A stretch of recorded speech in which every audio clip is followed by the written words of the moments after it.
Hello everyone, welcome to IFS. So कैसे हैं सब लोग? आई होप सब अच्छे होंगे, स्वस्थ होंगे, मस्त होंगे और अपना प्रिपरेशंस भी कर रहे होंगे फॉर द अपकमिंग एग्जाम्स के लिए। तो तो आज मैं आप सबके साथ डिस्कस करने वाला हूं एसएस भटनागर कमिटी। ओके, एक एसएस भटनागर कमिटी आया था 1947 में, उसके ऊपर हम डिस्कस करने वाले हैं। तो चलिए फटाफट से इस सेशंस को, जितने भी आपके फ्रेंड हैं उनके साथ फटाफट से सेशन को शेयर कर दीजिए। ओके, और जो भी यहाँ पे जुड़ चुके हैं फटाफट से सेशंस को लाइक करेंगे, शेयर करेंगे, और जितने भी आपके फ्रेंड्स हैं उनके साथ शेयर करेंगे। और जो भी हमारे चैनल में नए हैं तो सबसे पहले सब्सक्राइब कर लेंगे और बेल आइकन को क्लिक कर लेंगे, ताकि इसी तरीके का कंसेप्चुअल वीडियोस यहाँ पे आपको मिलते रहेगा। ओके, तो आई होप हमने इससे पहले जितने भी मैंने आपके साथ कंसेप्चुअल वीडियोस डिस्कस कर रहा हूँ, जो छोटे छोटे कंसेप्ट में आपके साथ लेके आ रहा हूँ, आप सब उसको देख रहे हैं और डेली बेसिस में आप उसको रिवाइज भी कर रहे हैं। तो आज का हमारा है एसएस भटनागर कमिटी। ओके,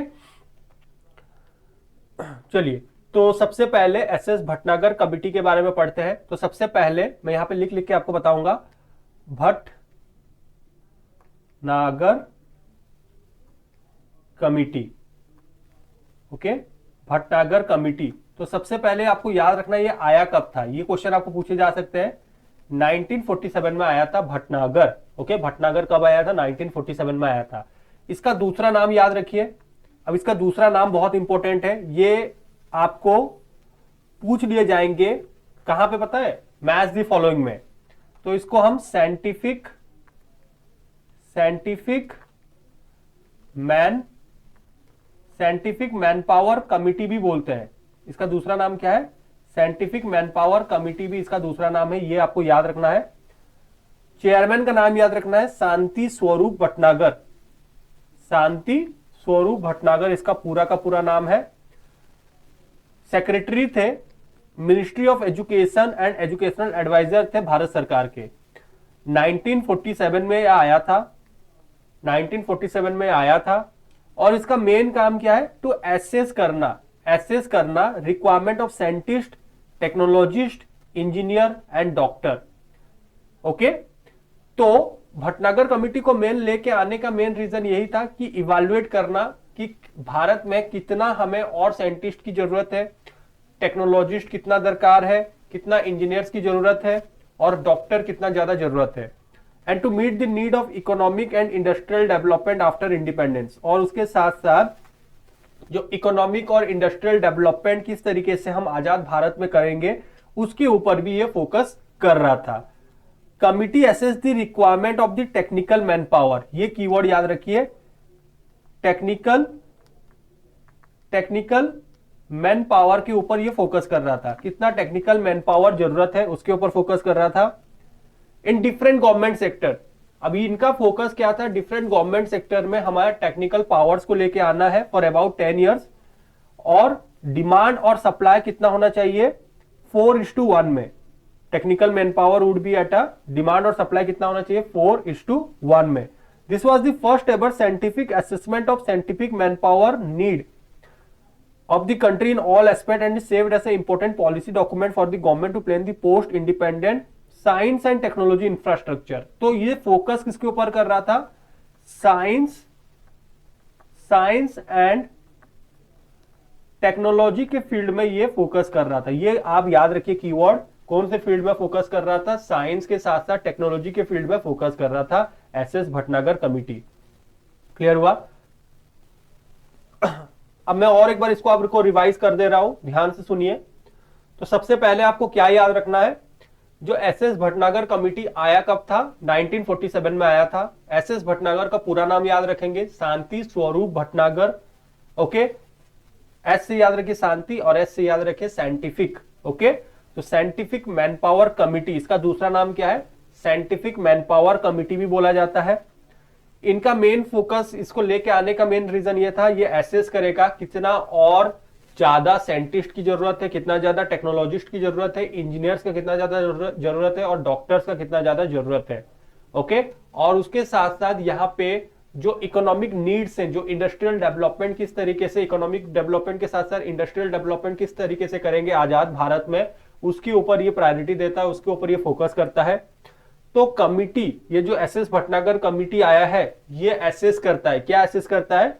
कि कितना और हमें टेक्निकल मैन पावर की जरूरत होगा डिफरेंट गवर्नमेंट सेक्टर्स में। डिफरेंट गवर्नमेंट सेक्टर्स में और कितना ज्यादा हमें टेक्निकल मैन पावर की जरूरत होगा नेक्स्ट 10 ईयर्स में, तो टेक्निकल मैन पावर के ऊपर ये फोकस कर रहा था। ओके, तो इनका मेन फोकस किसके ऊपर था? Scientific man power needs in all the government sector, her government sector में साइंटिफिक पर्सन होने चाहिए, टेक्निकल मैन पावर होने चाहिए। ओके, और उसके साथ साथ ये साइंस एंड टेक्नोलॉजी इंफ्रास्ट्रक्चर को भी डेवलप करने की बात कर रहे थे। तो ये हो गया आपका एसएस भटनागर कमिटी। क्लियर हुआ? अब यहां पे क्वेश्चन दिया है, अब the award given by council of scientific and industrial research, CSIR, इसका फुल फॉर्म याद रखेंगे। CSIR का फुल फॉर्म क्या है? Council of scientific and industrial research for important contribution in the field of science, science and technology के field में important contribution जो देता है उस व्यक्ति को कौन सा अवार्ड मिलता है? Bhatnagar award, Dronacharya award, Nehru literacy award या फिर गोदांग अवार्ड। तो आप सबको कमेंट सेक्शन में बताना है इसका आंसर क्या होगा कि जो CSIR के द्वारा, अब देखिए CSIR के द्वारा कौन सा अवार्ड दिया जाता है जो बंदा कंट्रीब्यूट करता है साइंस एंड टेक्नोलॉजी के फील्ड में। ओके, तो इसका आंसर आप सबको कमेंट सेक्शन में बताना है। तो ये था आपका scientific man power committee. Okay, तो देखिए जो भी यूजीसी नेट एग्जाम को टारगेट कर रहे हैं जून अटेम्प्ट के लिए, IFS लेके आया है उनके लिए live classes as well as recorded courses also. Okay, तो अगर आप पेपर 1 को टारगेट कर रहे हैं पेपर 1 में अच्छा स्कोर करने के लिए, तो यहाँ पे आपको लाइव कोर्सेज के साथ साथ रिकॉर्डेड कोर्सेज भी मिल जाएंगे। तो यहाँ पे आपको लाइव बैचेस मिल जाएंगे। अगर आप लाइव बैचेस नहीं देख पा रहे हैं तो उसके साथ साथ आपको रिकॉर्डेड कोर्सेज भी मिल जाएंगे। रिकॉर्डेड कोर्सेज के साथ साथ यहाँ पे आपको टेस्ट सीरीज भी मिल जाएंगे और लेक्चर सीरीज भी मिल जाएंगे। तो ये आपके ऊपर डिपेंड करता है कि आपको कौन से कोर्सेज परचेज करने हैं। बहुत ही इकोनॉमिकल प्राइसेस में मिल रहा है, बहुत ही अफोर्डेबल प्राइसेस में मिल रहा है। बिल्कुल भी लेट मत कीजिए। अगर आप सेट को भी टारगेट कर रहे हैं, महाराष्ट्र सेट को भी टारगेट कर रहे हैं, 1 महीना का टाइम बचा है, अभी से अच्छे से प्रिपेयर कीजिए ताकि पेपर 1 में आप एटलीस्ट 40+ क्वेश्चन तो आप आराम से राइट कर सकते हो। ओके, चलिए उसके साथ साथ अगर आपने अभी तक हमारे IFS के फ्री ऐप में विजिट नहीं किया है तो जल्दी से जाइए, ऐप को विजिट कीजिए।